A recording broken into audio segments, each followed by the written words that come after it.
Business Growth Talks podcast is created and hosted by Mark Hayward. In this show, we talk about how to grow a business in the growth stage. The growth stage is often marked by rapid developments, increased revenue, and an escalating customer base.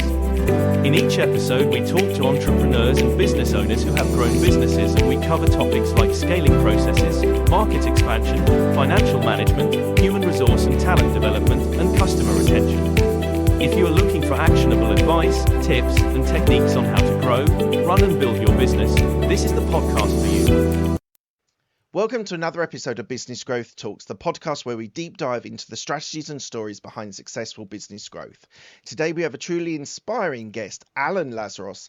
Alan is a business coach, consultant, trainer, and speaker who has dedicated his life to helping others achieve both success and fulfillment. His story of self-improvement began with a nearly fatal car accident, and he has since become a guiding light for entrepreneurs worldwide. Hello, Alan. How are you today? I'm doing well, Mark. I'm very honored to be here. You have 500 episodes, hundreds of interviews, and I can tell based on the amount of thoroughness that you've put into this that this is going to be an awesome conversation. And truth be told, I live for great conversations, so I'm so grateful. It's an absolute pleasure having you on the show. You've got a really interesting backstory, and we touched on that before we hit record, but I do want to talk about your business and how you've been able to grow that really successfully. As always, the first question that I ask is, what does a business mindset mean to you? Yes. A business mindset is someone who, I think that I was at an event once, and I went with my business partner, my girlfriend, and her business partner. And the very first slide was business is about making money. And I knew the event was going to suck after that. I do not agree with that. I think that a business, the purpose of a business is to bring something of value into the world and then make money doing that and then reinvest that money back into making that product or service better. Business, to me, the right business mindset is turn your passion into a purpose. So my passion is self-improvement. My purpose is to help self-improvement spread throughout the world. That's one of the reasons I'm here right now. And my profit, so passion into purpose into profit, is I'm a business coach. So I help business owners improve themselves and their businesses to turn their passions into purpose into profit. And to me, the whole world improves when we all take responsibility for our own life and for our own passions. And we do serve something greater than ourselves. The point of a product or service is not to make money. The point of a product or service is to make the world a better place. And you have to make money in order to do that. Money is like the gas in the tank to get to a destination. And the destination is a mountain that gets higher as you climb it. So there is no end to business. It's not, oh, now we hit our first million, so now we're done now. No, we're going to reinvest a lot of that to get to 2 million. And then we're going to reinvest a lot of that to get to 4 million. And then we're going to reinvest a lot of that to get to 8 million. It's the purpose of the snowball is to impact more and more people to make the world a better and better place. And to me, if everyone had that business mindset, we would live in a world where it's not at the expense of other things. So I always say if it's not a win-win, it's a lose. So it needs to be a win for the business, a win for the business owners, a win for the business team, a win for the customers and clients, a win for the world, a win for the environment, a win for, well, some companies make money at the expense of the environment. Some companies make money at the expense of their clients and customers, like cigarette companies, that kind of thing. So the idea here is, my business mindset is it's an altruistic money machine where you turn your passion into purpose for a profit. And the ultimate goal is to make the world a better place in some unique way. And that's really the philosophy, I think, underneath entrepreneurship and business in general. Yeah, I think you're right. It's interesting. There's this whole idea of passion. And I do agree. So I do this podcast because I'm passionate about storytelling and interacting with other business people. But it's interesting, turning that passion into profit, it can be a challenge. And so you might be really passionate about, I don't know, basketball or something even more niche like squash. Yeah. Not many people like it. It's very niche. But actually, being able to monetize that, because profit is part of the story. It's not the only part of the story. And I agree that there can be problems when the profit is the only reason why you're running a business, because you've got to like it or love it, or you won't do it for 500 episodes or 1700 episodes as in your show. So you do have to like it or love it to be able to then have the longevity. And I always think people try and monetize too quickly, and they don't realize, and you talked about reinvesting, but people always try, like they start a podcast. And when I was training people, I'm just about to train someone else, training people, almost the first question is, when do I get to monetize it?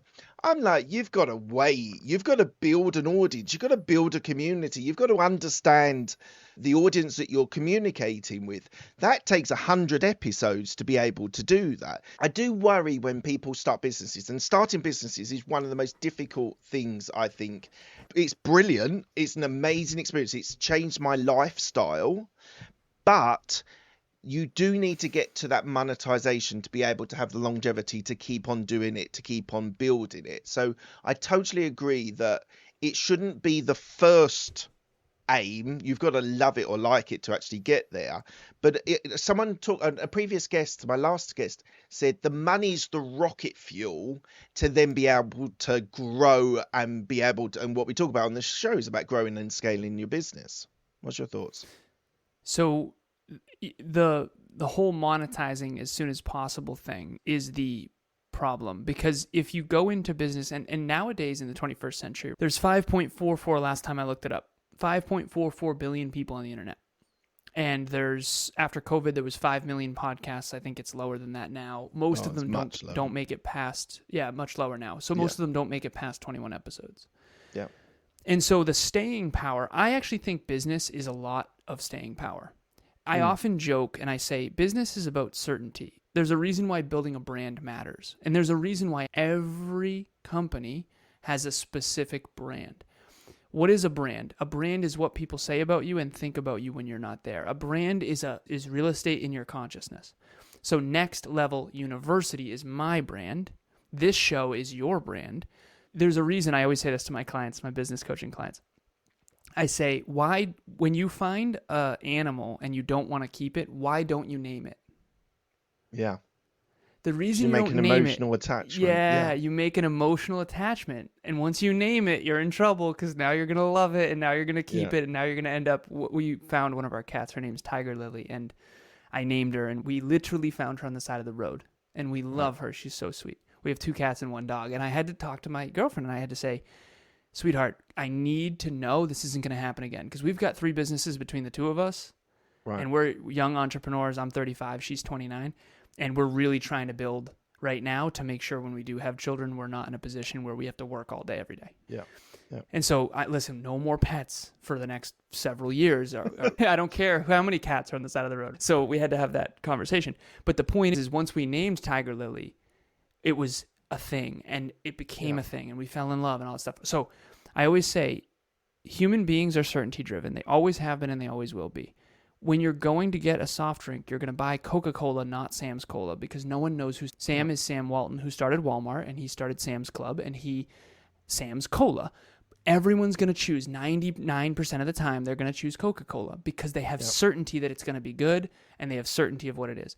So to answer your original question, if you want to monetize too quickly, you're screwed, because no one has any certainty of what you do, why you do it, how you do it. You don't have a book of business yet. So I started coaching for free. Kevin and I, my business partner, we started a podcast called the Hyperconscious Podcast 7 years ago.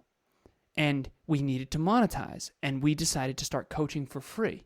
Then we got a couple clients for free, trial, hey, let's help you with mindset. It was fitness coaching, it was mindset coaching, it was peak performance coaching, a little bit of life coaching, got off that, and then eventually he became a podcast coach. I'm a business coach. But that's been 7 years and thousands of coaching sessions later. First it was $50 a session, then eventually 75, then eventually. So it grows. If you want success out of the gate, do not start a business. Because what I'm telling you right now, unless you get ridiculously lucky, you are so in for massive pain and suffering and failure. But if you go into it saying, hey, I'm going to start this podcast because I adore self-improvement, or I adore talking to business owners, or I adore movies and films, or I adore squash. Because 5.44 billion people online, there's a market, there's a community of people who love squash. Yeah. And if you start a podcast about squash or a business about a new way to play squash, I don't know anything about squash, so I can't really reference it. But the one thing that I think people don't understand, I'll be brief about this, but a relationship is built on a common core value. I think businesses are too. So I have these Nike shoes. I needed new shoes, and I'm a bodybuilder. I also run 5Ks. I'm an athlete, and I consider myself an athlete. I identify as an athlete. Nike honors athletics and athletes. I'm going to be drawn to Nike unconsciously because I identify as an athlete. I don't identify as a squash player, so I'm not going to listen to a squash podcast. Yeah. And so brand and business and marketing and sales and community is built on a common core value that's under the surface. Apple should not sell energy drinks, and Tesla should not sell computers, and Red Bull should not sell iPhones. You need to stand for something, and you need to embody it in every sense of your being, and then from that place, you'll build a brand and a business and a team and all that. Yeah, I agree. And I think what's interesting about the growth of businesses are most businesses start very narrow. Amazon just did books. Nike just did running shoes.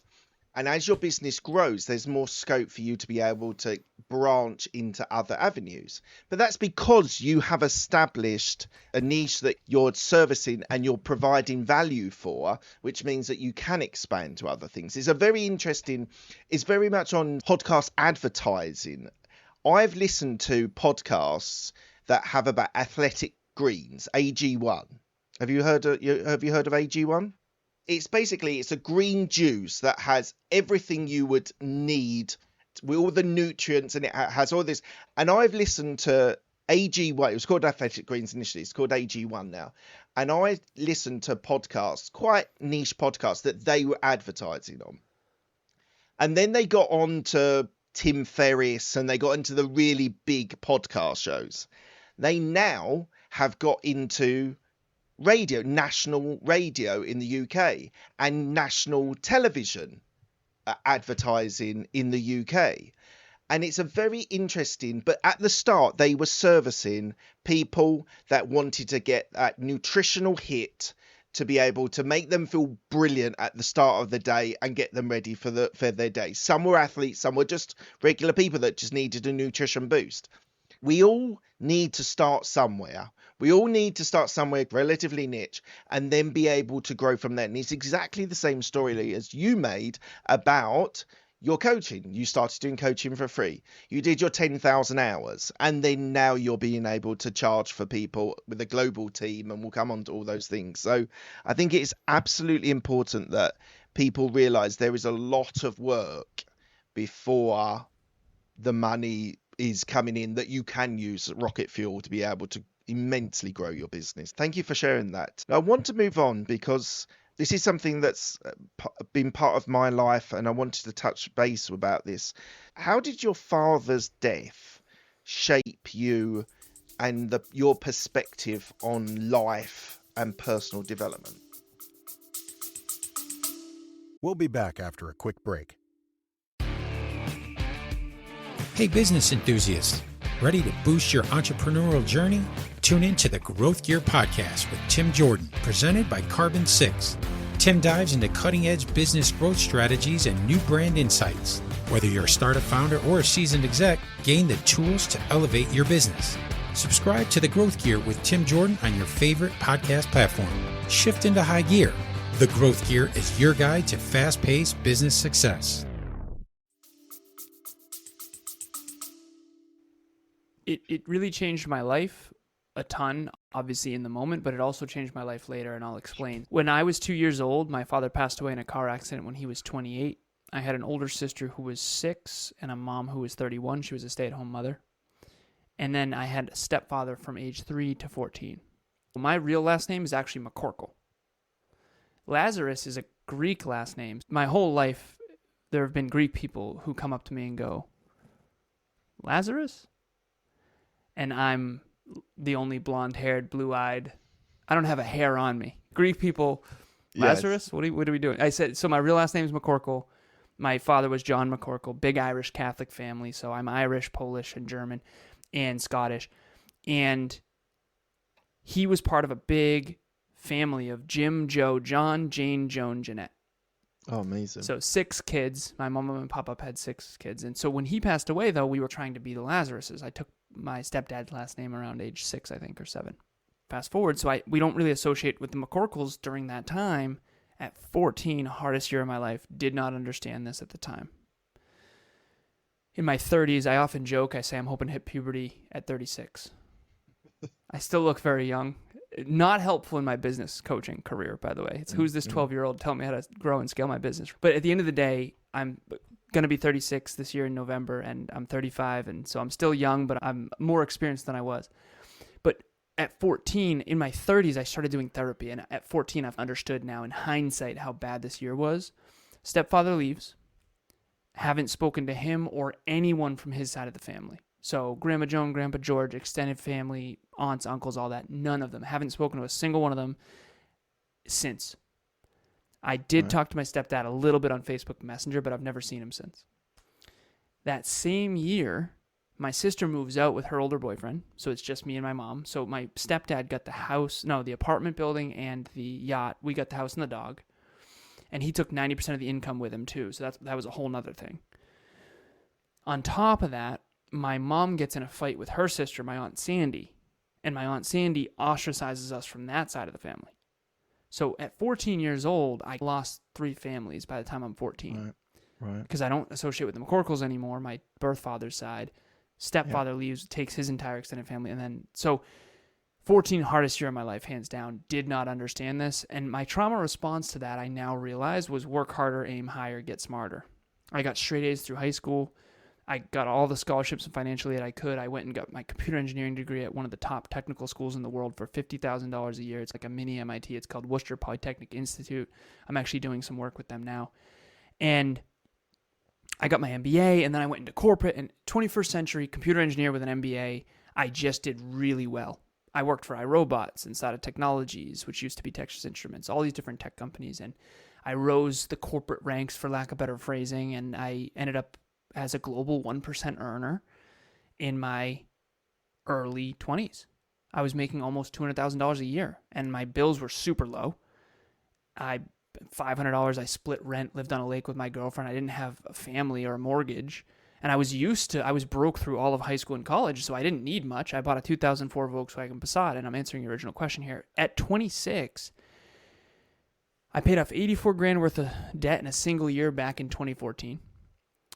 I had $150,000 in an investment account for Vanguard with stocks and tech companies. To me, after my stepdad left, I thought wealth was going to solve everything, so I just wanted to get as wealthy as possible.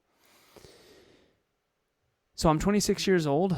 I'm working for a company called Cognex. I'm up in New Hampshire with my little cousin. We weren't partying or drinking or anything. Playing Call of Duty. We go to TGI Fridays. It's a dark winter night back in 2015. And I'm driving the 2004 Volkswagen Passat. That car saved my life. So thank you, Volkswagen. I used to call this car the Tank. German-engineered steel trap of a car. I literally called it the Tank. So thank you, Volkswagen, because whoa. So I end up on the wrong side of the road. The snowbanks were covering the yield sign. I look up from the GPS, and there's a Mack truck in front of me, what I thought was a Mack truck. 2 things saved my life. 1, thank you, Volkswagen. Number 2, it wasn't a Mack truck. It was a big lift-kitted pickup truck. There's a lot of those up in New Hampshire. Head-on collision. When I saw the lights, I thought for sure that was it. The frame stayed. Airbags deployed, but the whole front is completely smashed in. I've actually just talked on a podcast yesterday with someone who said that the Volkswagens back then, he talked to one of the engineers on the team, they were one of the safest vehicles on the road. And I know intuitively this vehicle saved my life. I mean, if I was in my mom's little Honda Civic, I would not be here. So thank you, Volkswagen. But anyways, so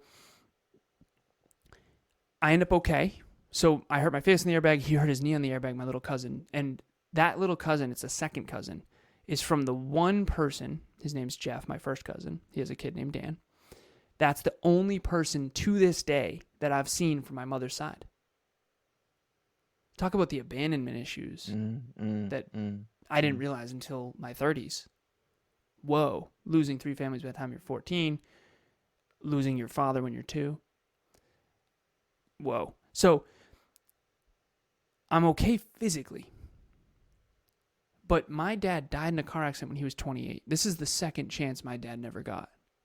So mentally, emotionally, and spiritually, I'm not even remotely okay. My little cousin Dan, second cousin, is tweeting about it the same night. Totally fine. Still invincible high school mindset. I'm 26 going,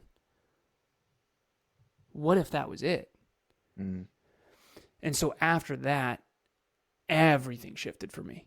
That's when I started my own company. I had a company back in 2012 in college that was like a little one. So it wasn't my first company, but it was mine as well have been, right? I started a little company called Alan Lazaros LLC, what you'll never learn in school but desperately need to know. I fell in love with personal growth, personal development, and self-improvement. I started a podcast called Conversations Change Lives. And one of my friends started a podcast called the Hyper Conscious Podcast at the same time. Change the way you think, change the way you act, change the way you live. And then we teamed up and we had the worst podcast title of all time, which was the Conversations Change Lives meets Hyper Conscious Podcast.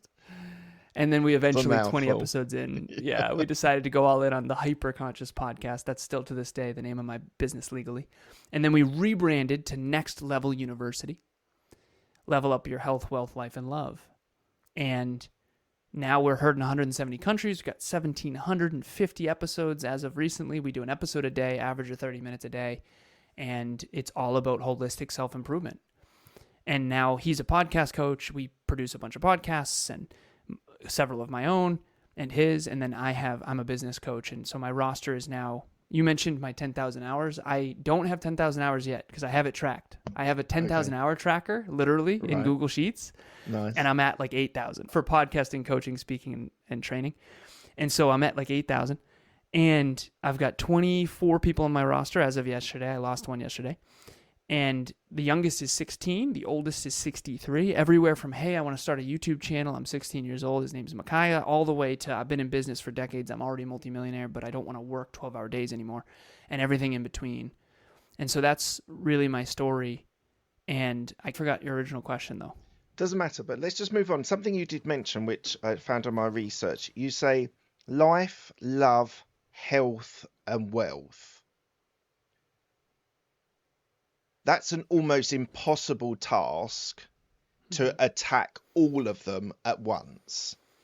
Yeah. How do you approach when you're working with clients? Which one? Are you directed by the client or are you directed by a sort of feeling on what they need to target first up? The first thing to understand, and I really appreciate this interview already, when someone comes to you, they come to you because they want something. Obviously, they want to grow their business. But what they need is always different than what they want. Because if what you wanted was what you needed, you'd already have it. And so that's one of the weird things about branding, marketing, and sales is people come to you for what they think they want, but that's never what they actually need. And so the answer to that is I have to give them what they want so they stick around so that I can also pepper in what they need. And so for example, let's just say someone comes to me and they want to grow their business. That's usually the goal. But I find out when we dig deeper, their business is not at all aligned with who they really are anymore, and it's not fulfilling whatsoever, and they're neglecting their health.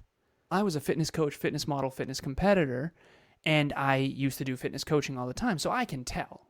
And by the way, you got to figure out what someone ties their self-esteem to, because it's always unconscious. And if you have low self-esteem and low self-worth, you're in trouble, particularly in business, because business is brutal. It's like awful. I don't think most people should be entrepreneurs. I think it's really terrible for people who are certainty-driven. I actually think, I don't think it fits everyone. I think there's a huge population in every country that people should just, and so I've done both. I've done the corporate career and now running my own businesses.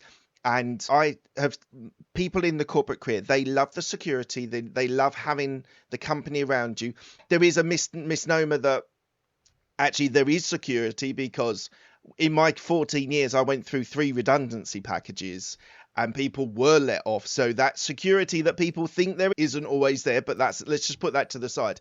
But I totally it's agree. more than starting your own business, though.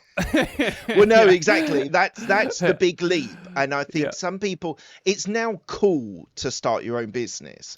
And I think That's that's the quite dangerous thing. interesting. That's because people are being drawn into it, and their personality type, their characteristics are not suited to a marathon, not a sprint, and they think that they need to get to the sprint first of all. When you're talking to your clients, how do you tap into that and get them to understand whether they are entrepreneurial or not? There's 4 buckets I use as a general framework, and a lot of it's intuitive. A lot of it is, I've met so many people from so many countries in so many industries, and I think I'm a coach at heart too, whether it was because my mom and stepdad didn't get along and I always had to understand their emotional state and what their real motives were, and not get along is a very kind way to put it. It was not good. Okay. But anyways, so I a lot of it's very intuitive, and I just happen to love, I call it STEM, of science, technology, engineering, mathematics, business, and finance. But I'm also someone who has later on in life, after 26, done a lot of the inner work too. So I have that professional development plus the personal development side. So a lot of it's intuitive. But I do have a framework that I think will land for everybody, which is whenever you watch a film or a great book in literature, it's basically 4 main stages that a character goes through. The hero's journey is what Joseph Campbell called this. And you've studied storytelling, so you know a lot of this stuff. But to me, I have my own sort of flavor of it.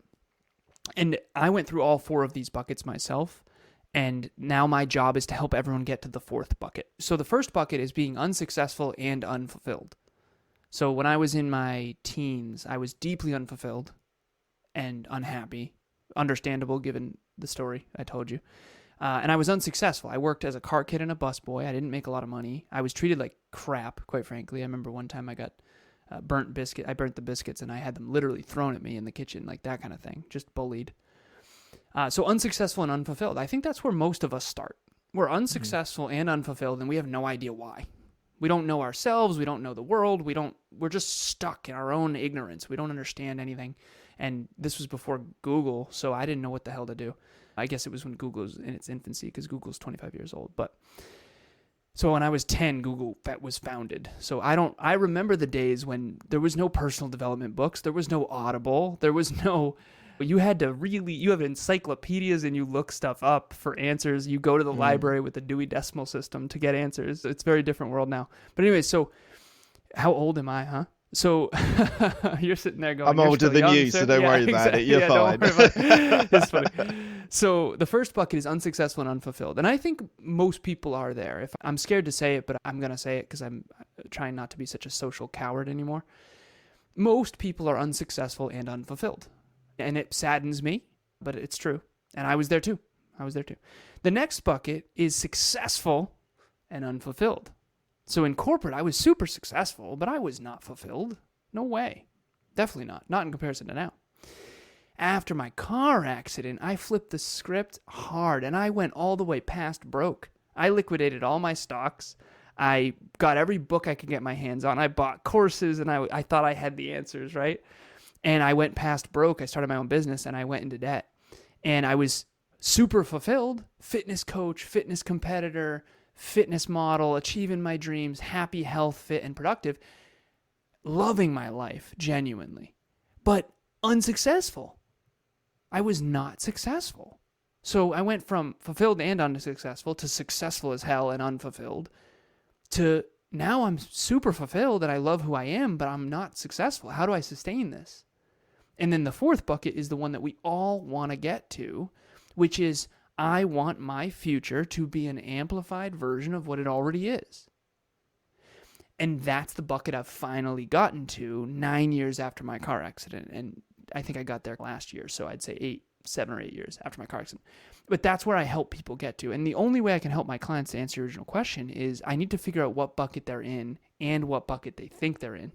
Yeah. And then help them get to that 4th bucket. And so that hopefully is a good framework for everyone to understand, like, which bucket are you in? Are you successful and fulfilled and you want your future to be an amplified version of what it already is? If that's the case, you just got to focus on scale. Mm-hmm. But maybe you're in a position where you are super successful in business, you've grinded for decades, but the business is no longer aligned with what you really want to do with your life because you've evolved. Or maybe it never was, but you just needed profit and certainty from money. And so a lot of people go into business thinking they're going to make a lot of money. They realize that's not true, at least for the first 5 years. And then eventually, 10 years, 20 years in, you're super wealthy. I have a lot of mentors and coaches that are multimillionaires. And they realize later on, I don't really like this at all. I don't even want to do this anymore, right? So then they retire, but now they're bored. And so we're all in one of those 4 buckets, and it ebbs and flows in terms of the syntax of the buckets. But it's interesting you say that. The interesting thing you said was what buckets they're actually in and what buckets they might think they're in. And there could be a misjudgment on that. When you feel that, when you say like it's a little bit intuitive that you do that sort of assessment, how do you manage their expectations and manage them that to actually give them the realization that they're not where they think they are? We'll be back after a quick break. When you think about propaganda, you probably think about Kim Jong-un and his funny little haircut. And you'd be exactly right. The podcast, This Is Propaganda, doesn't want you to believe that. They want you to question the ads you see, the news you read, the brands you love. What they don't want you to question is that they are advertisers themselves, peddling the same tricks they claim you fall for to make a living. If you need something to boycott, look no further than this show. Don't listen to This Is Propaganda. Yeah, ask the right questions and try to sit in the discomfort of them actually answering. So I do this all the time. When were you the most fulfilled? So if 10 is the most fulfilled you've ever been and 0 is the least fulfilled you've ever been, what are you right now? And we can do this live if you're open to it. So go ahead. When was I most fulfilled? So 10 would be the most fulfilled you've ever been. Yeah. 0 is the least fulfilled you've ever been. Where are you now? Probably about 7 or 8. Okay, cool. Now, to me, as let's say I was your coach, hypothetically, it's my job to figure out what was different when you were a 10. So now we have to identify when it was a 10. So now let's go into your but past. the problem with that is I have a slight cynicism about me. I'm never sure whether you can actually reach a 10. Because I feel gratitude. I feel very lucky that I had now, with the change in focus from a corporate career to an entrepreneur, I now have the lifestyle that I want. I now see my kids every day, lots of times, in like touch points in the day. When I was in the corporate career, I would leave before they got up and I'd be home after they were asleep.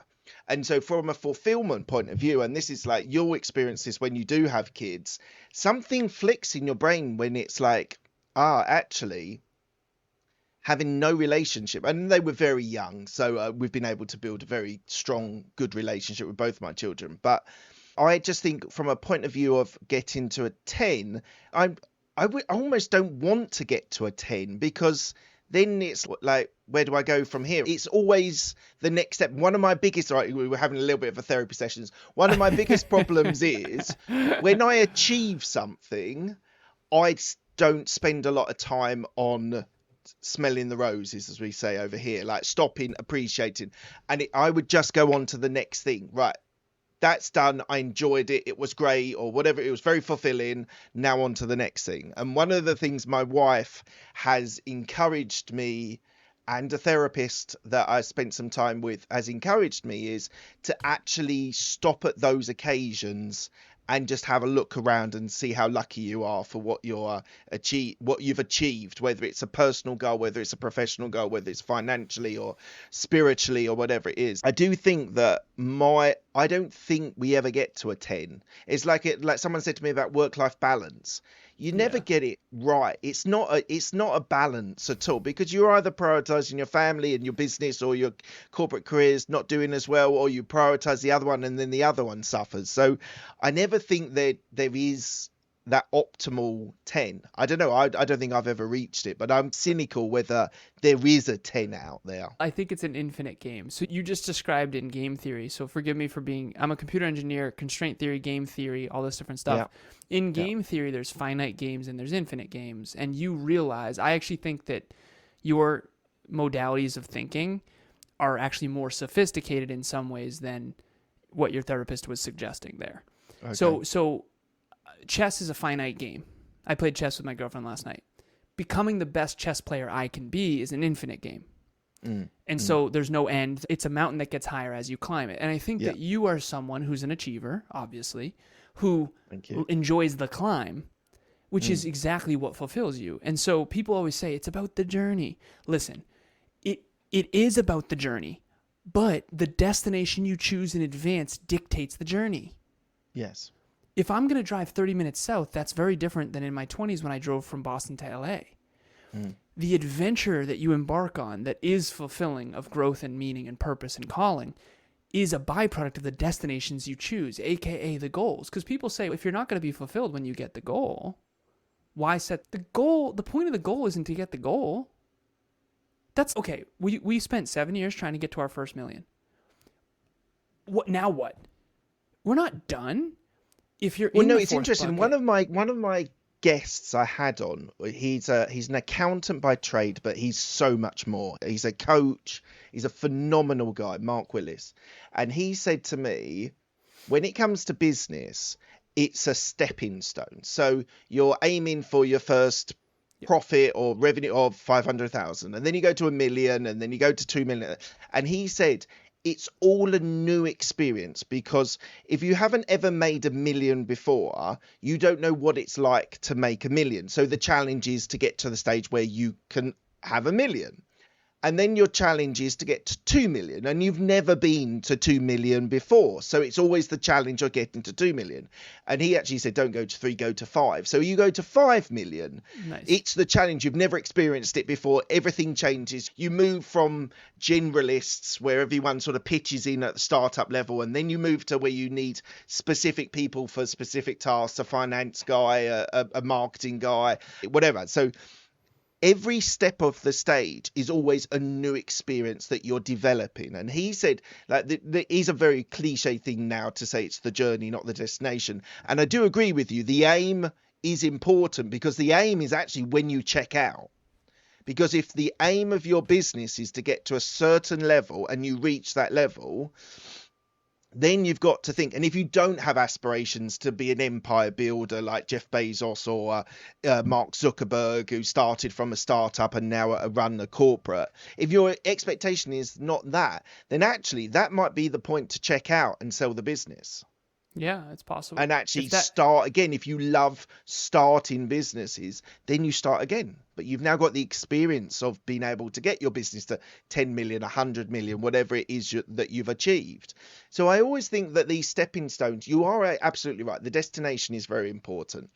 But it's all, every step, there's different things that you need to know, develop, build, team and everything like that before you get to that next stage. I think it's a fascinating and really insightful way of viewing the progress of business growth. If your progress in business is not fulfilling, then it's time to check in on that. And even when I set the stage, I set the frame, I said 10 out of 10 represents the most fulfilled you've ever been. So let me ask you a question without the 10 or 0. Are you the most fulfilled you've ever been? Oh, yeah, probably personally as well as professionally. Yes, 100%. Then you're in bucket 4. Okay. You are successful and fulfilled, unless you're unsuccessful. Are you unsuccessful? No, we're doing all right. We're doing fine. Okay, okay, great. Awesome. So you just want your future to be an amplified version of what it already is, but you don't want to work 12-hour days, 6 days a week. Yes. You want to spend time with your family. Now, fulfillment is a byproduct of something, a formula that's deeper. I always try to use this metaphor. One of my team members, his name is Brandon. Awesome dude. He's 5'4", and his dream was to play in the NFL, and he knew, statistically speaking, that was not going to happen. But he did make it to college ball. And when I asked him, 0 to 10, how fulfilled are you? He said 6. And I said, when were you the most fulfilled? He said, back when I was playing. And I said, let's break this down. I'm a computer engineer, so everything's formulas for me. There's 4 modalities of thinking. Mine is math. It's the rarest, but that's also why most people don't like me. Okay, so I broke it down in a formula. Okay, you had a head coach, you had a defensive coach and an offensive coach, you had peers that were working toward common goals. Everyone had goals and milestones along the way. There was practice throughout the week and games on Sunday, and your parents got to enjoy in the experience. There's a reason why we're fit on sports teams. Everyone who's on sports teams is super fit. It's not because you decided to be fit. Look at Michael Jordan now. Michael Jordan's completely out of shape now, right? Drinking cigars. He's not in shape. He wasn't in shape to get in shape. Being in shape was a byproduct of wanting to win championships. He didn't decide to be in shape. He had to be in shape to win championships. And so that's the same way life works, and same way business works too. Fulfillment is a byproduct. You don't just wake up in the morning going, "Oh, I'm fulfilled today." No, it's a byproduct of meaningful progress toward meaningful goals for a meaningful purpose in alignment with your core values. But no one figures this out. I've been trying to figure this out my whole life because when I was a kid, I looked around and I playfully referred to where I grew up as the Boulevard of Broken Dreams. And where I looked around, I'm not kidding, it was so scary to see how unhappy everyone was. I looked around and I saw deeply unfulfilled people. Marriage looked awful to me. Right. Everyone hated their jobs, couldn't wait for the weekends, partied up a storm to escape their life. And these marriages, they don't even like each other, never mind love each other. What are we doing here? And as a kid, I'm a computer engineer, so I was like, this sounds awful. All of this looks awful to me. I have to find a formula to not end up old and miserable like everybody else. And that was my goal. That was my dream, is let me figure out the formula. And so 26, my car accident really woke me up, and then I amplified trying to find that formula. But I've been trying to find that formula my entire life. The thing I was missing from the formula was self-improvement. I was achievement-oriented and I was improvement-oriented, and I could improve processes and get results and achieve, but I wasn't self-improvement-oriented. I wasn't working on me as much as I am now. And then I flipped the script, worked on me a ton, and went broke. So you need to get a balance between the two. You need to do both. Yeah, you need to do both. So you've managed to get to 21 people, 21, you don't say employees, people that you work with. How have you set up that team, and how do you nurture the relationships within your team? So it's 22 now. We just got our latest and greatest, Stephanie. Shout out to Stephanie. So what was the question? I'm sorry. So how do you manage a global team? Because we now live in, a lot of people work remotely and things like that, different locations. How do you manage those teams?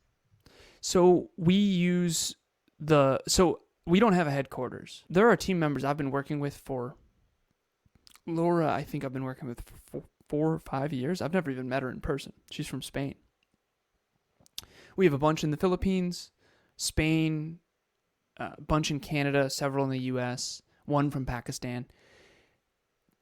Some are freelancers, and there's the whole mercenary patriot thing. So the way that I break it down is patriots fight for the mission, mercenaries fight for the money, and you can't win the war with mercenaries is essentially the idea. So I have the NLU core team, which is people who are 10 out of 10 in our 3 core values, which is growth, impact, and humility. And the third one, humility, is the most important. Working with people without humility might be the worst thing on planet Earth. So those 3, and inward humility too, by the way, not just the like modest outward appearance, pretend to be humble when in reality you're arrogant inside. People who really actually have core humility.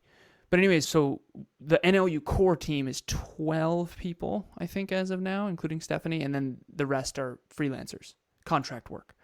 But at the end of the day, how do we manage the team? We have a dashboard in Google Sheets that everyone's connected to, and we track metrics. And we have 21 departments, and we have metrics for each department, and we have directors of each department.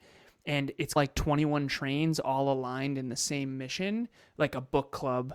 We have monthly meetups. We do a group coaching program. I'm doing business coaching. Kevin's doing podcast coaching. We also have a podcast production company. We produce 40 other shows. So it's gotten really big and complex, but ultimately we run the whole business from one main dashboard, and then everyone has their own individual dashboard, all run in Google Sheets. And we use tools to stay connected, like Zoom. So I have a every director runs their own business unit. Each department rolls up to the ultimate business. And so every other week, I have a department meeting with each director. They have their own team that works and then we use WhatsApp. This has been awesome. We use WhatsApp groups for each department. Yeah. And so globally, we can all connect intimately in these WhatsApp groups. So each department has its own WhatsApp group. So I'll just use book club as an example. Book club is every week, and we pick a new book every quarter, and it's got a team of me and 2 or 3 other people. So me, Brandon, Christina, and Jerry Ann, we'll say. We're all in book club WhatsApp chat, and it's our job. It's Brandon's responsibility. He's what we call the DRI. Steve Jobs used to talk about DRI, directly responsible individual. He's the DRI for whether or not book club is winning. And whether or not he's winning is in quotes because it's based on metrics. So we have top 3 metrics. So 1 is attendees. Number 2 is WhatsApp engagement, because we also have a front-facing book club community WhatsApp group that we have 55 book club members or something like that in there. And then there's one other metric. I forget what it is. But we track those every other week, and then we see, are we winning or losing? And then that rolls up to a main score, which I call the growth impact profitability score, where every single other week we get the whole team on one Zoom where we rate every department, and that's when the directors can cross-pollinate their awarenesses. Right. And so it's really just a runway where each business unit director is responsible for their own top 3 metrics, and then those metrics roll up to one master dash that shows us how we're doing. And so we go up or down every week or stay the same based on the progress in each department, based on the metrics in each department. It's actually quite exhausting, but it's a cool way to build a ton of momentum. And we have a big community now, and again, big is relative, right? But like private Facebook group, for example, that's one of the departments. And as long as the Facebook group is engaging and valuable, and that feeds the podcast, and the podcast feeds the Facebook group, and the Facebook group feeds book club, and book club feeds my coaching, and coaching feeds the revenue, and the revenue feeds the team, and the team feeds right. So it's an ecosystem that grows on itself because we don't have outside investors. So we have to reinvest. And that was by choice. Brilliant. And what about marketing? How do you market? You've got multiple different areas, but what's your marketing strategies? We'll be back after a quick break. Are you eager to take your brand or business to the next level, but just need that extra push? I'm Brennan C. Adams, host of the Brennan C. Adams Audio Experience. As an investor, author, speaker, advisor, and 2-time Emmy Award-winning producer, I created this podcast to provide a behind-the-scenes look into the life of a successful entrepreneur while sharing the steps it took to get there. Let me provide you with the energy to take massive action and shift your mindset so you can start achieving your goals effectively. If you're ready to take action today, subscribe to the Brennan C. Adams Audio Experience. Go out there, create something great, and become unforgettable, because life is too short not to. I'm Brennan C. Adams. Here's to your success. So the marketing, our podcast, we don't do any advertisements. So let me give you the high level. So high level, I don't know. I know you said you had a meeting It's at fun. the half. But, That's fun. Okay. So the high level is Next Level University is the main podcast. 170 countries, crossed 1 million listens. That's self-improvement, success, and fulfillment. 1% improvement in your pocket every day, a mentor in your pocket from anywhere on the planet, completely free. We don't advertise on there, but we do advertise our own products and services. Right. So we have a Dreamliner. So I've got this journal that I use, for example. That's one of our products. And products is one department within our company that makes these on Amazon Kindle publishing type of thing. So how do we do marketing? NLU is the main name of the business and the brand and the podcast. Kevin has something called Podcast Growth University. I have something called Business Growth University that I'm starting. So he's a podcast coach. I'm a business coach. And then we produce podcasts and we help business owners grow and scale. And all of that rolls up to the main thing of self-improvement, which is the ultimate passion and the core value. And you mentioned Nike had to start with just shoes. We started with just self-improvement. Then we were self-improvement plus podcasts. Then some podcasters wanted to start a business, and we taught them how to do that. And so it becomes this sort of proliferating thing. And so how do we do our marketing? We advertise on our own show, our own products and services. And I have this business star that I do think would be of value for your community, just to give you high level. I think there's 5 things that matter a lot in 21st century business. And I've thought about this upside down and sideways. And I think most business courses and my MBA, and it's very 20th century stuff. It's not... Principles are principles, right? Sleep, hydration, nutrition, training, mobility, breathwork, and supplementation. If you want to get fit, the principles apply to everyone, but the way you apply them is different, right? If you want to be a bodybuilder versus a runner versus a dancer, there's nuances. So business principles are the same, but in the 21st century, you have to apply them very differently. And the pre-internet, most of the business literature is not relevant to today's economy. With 5.44 billion people on the internet plus Starlink, so it's going to be way more than that soon. What are the chances I can't find my people to coach, right? It's really cool, but there's way more competition, so it's harder to get noticed, right? So I have this thing called a business star. I also have something called a sales star. And so this business star, each one of these categories, you can zoom into it, speak, and it has its own sort of formula. But the business star, I'll give you quickly. It's branding, marketing, sales, delivery, most important by far. You can't deliver, you're screwed, no matter how good the branding, marketing, and sales are. And then the last one is community. Those are the 5 things that I track with my clients, and I'll go through each quickly. All right, so branding is what people say about you and think about you when you're not there. We already talked about it. Coca-Cola versus Sam's Cola. Nike honoring athletes, right? Okay, branding. Marketing, you mentioned that. I think marketing, branding, and sales gets really blurry. People don't know the difference. Marketing is the message and the target market. So who is it that you're helping, and what is the problem you're solving, and what is the message that you give them, and what are the channels in which you connect with them?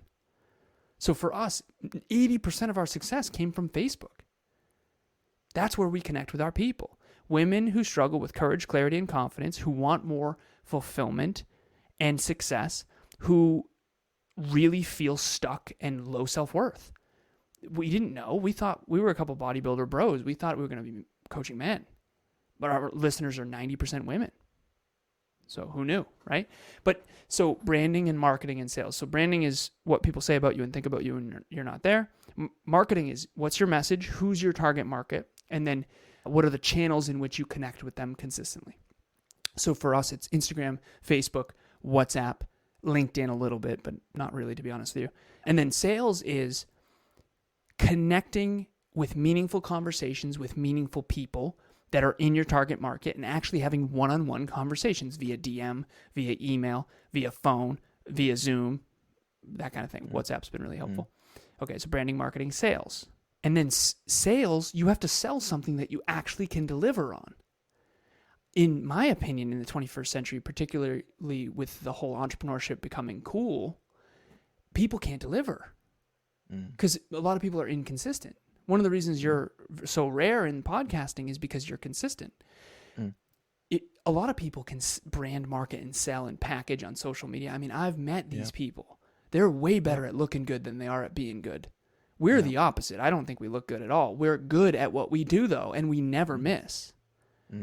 But we also sucked at branding, marketing, and sales for a while. I've started to get better recently, luckily. But delivery was our jam. Like, we will deliver. And other people are selling bags of chips where there's only a third of the bag full. And then they just keep hoodwinking people over and over again instead of actually building repeat business with a book of business that compounds on itself. And so they don't get referrals, that kind of thing. All right, so then you've got delivery. So assuming you can brand well, market well, sell well, and deliver, you're going to build a community. Community power is amazing. We have an awesome community of people. Half my team, honestly, more than half my team, came from listeners. Right. You're already aligned with our core values. Otherwise, you would definitely not like my show. So it's just been really cool to just cherry pick the diamonds out of the community. It's been really awesome. And they already are super aligned, super humble, wonderful people. And now they already believe in the mission and they want to be a part of it. So it's fed on itself. But to me, those are the 5 that I think matter most. I think that's very telling. I think that's very insightful.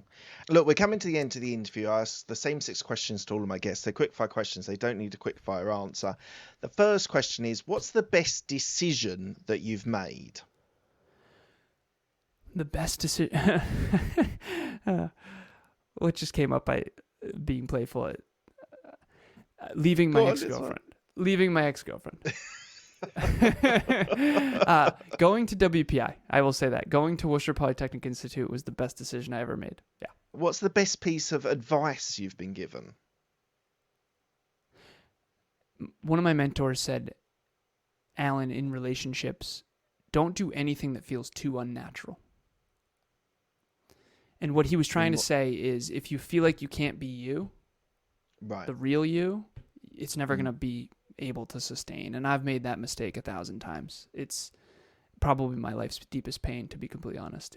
That might be why your marketing and things like that weren't so good early doors. You were finding yourself, because branding and sales and marketing is very much embedded in you and what you're trying to achieve, and doing it in your way.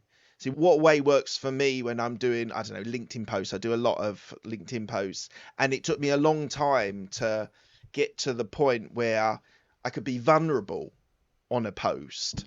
I can be honest. I can be not brutal in a bad way, but I can tell people like how it is, or how my viewpoint on it is. And so I think that idea of authenticity, another buzzword that's been used a lot, but that being able to communicate as yourself, you build a community that way, and it's longer lasting, rather than trying to be like someone to sell something, because that's not long lasting. That will fail. So it made me think of something. You just made me think of something that I found really powerful. Is I've always been very externally confident toward goals and dreams and achievement, but my therapist, Carol, she said to me recently, she said, you're becoming so much more confident. And I remember thinking to myself, no one's ever questioned my confidence. Most people think I'm arrogant. She said, no, you're confident in yourself. It's like, because I always identified as confident, but I didn't identify as confident in me. I always felt like I was unlikable and unrelatable. And honestly, statistically speaking, I mean, I am, right? No one wants to work 12-hour days, 6 days a week, forever, for the rest of their life, right? So, but I didn't have the confidence to be me, because I grew up in an environment where being me was not celebrated, I would say. Yeah. Who's the person that's helped you most in your career? My girlfriend, Emilia, 5 years ago. I would say from the moment I met her to now, it's so funny. A lot of guys will say their wives are always right.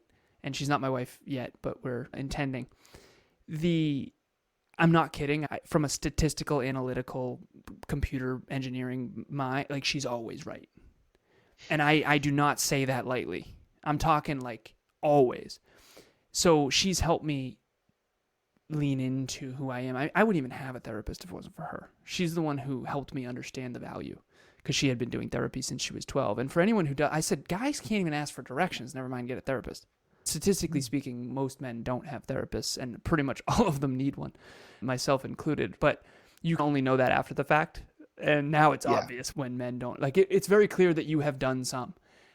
When I meet men who hasn't done any therapy, it's so obvious. Right. Yeah. It's so clear. Yeah, exactly. Tell me about a regret that you have. Drinking too much. I poisoned my brain.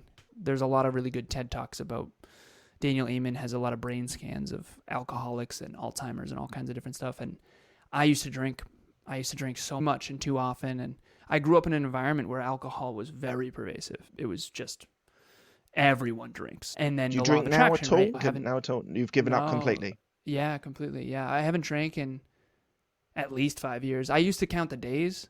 I stopped counting a couple years ago, but I would say at least 5 years, yeah. The last time I drank was, I think it was June 29th, 2019. So is that 5? Yeah. So, yeah, 5 years. Yeah, 5 years. Coming up to 5 years. Amazing. What are you most proud of? Probably that. I would say for a podcast, we're really successful. For a business, we're not that successful. And my business partner doesn't understand, because he didn't have a big business background. He was like gas station attendant, didn't think he'd go anywhere, blue collar, and he's just awesome. So I'm not saying anything against any of that. But he thinks we're so successful. And it's, dude, between you and me, as a business owner, we're coming up on $500,000. It's whoop-de-doo, man. Now, for a podcast, that's 1% of 1% of 1%. Most podcasts just do not make any money. Yeah. And then there's a couple that make a lot of money, like Joe Rogan. So for a podcast, we're really successful. For a business, we're still a little toddler, 7 years old, just running around trying to figure it out. I'm really proud of not the money we make. I'm proud of the way we make the money.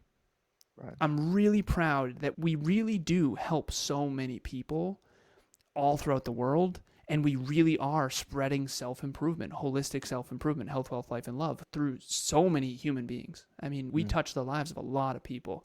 And so, yeah, we don't make as much as Nike, not even close. They make more in a minute than we do all year probably. But we're having a big impact in a really positive way, and I'm very proud of that. Yeah. And what does legacy mean to you? So legacy is my number one core value. I actually have it written on my desktop background, so I can actually read to you what it is. Legacy, I have it written, a deep belief in creating a long-term positive impact far beyond one's own life. So my dad passed away, and I've heard stories about John my whole life, and no one talks about how he died except for me, the car accident. Everyone talks about how he lived. And so I feel like I had a very deep connection with legacy from a very young age because of that. Amazing. And lastly, where can people find you if they want to reach out to you? We have a website called nextleveluniverse.com, spelt just like it sounds. The URL for Next Level University, the guy is charging way too much. So we were like, you know what? nextleveluniverse.com, all things next level. And then we have Next Level University podcast, spelled just like it sounds. You'll find us. You can Google us, whatever. And then my email, if you want to email me, alan@nextleveluniverse.com. Just please provide context, because all of us, I get a bunch of spam, which I don't like. Well, thank you so much for your time today. It's been an absolute pleasure. You're an amazing guy with an amazing aura about you. You want to help, you want to give back. And I find that incredibly so interesting to hear. And your story is so compelling. It's just been an absolute pleasure listening to you and having this conversation with you. So thank you so much for your time. I really appreciate it. Thank you for those kind words. I'm really grateful that shines through. And I'm really grateful to have been here. And this has been awesome. And thank you for your humility and for creating a safe space for me to be me. Mark, you got it going on, man. Keep it up. Thank you so much. Thank you. Thank you for listening to Business Growth Talks. This podcast is released every Monday, so don't miss an episode by subscribing to all podcast platforms, including Apple and Spotify. Have a great day.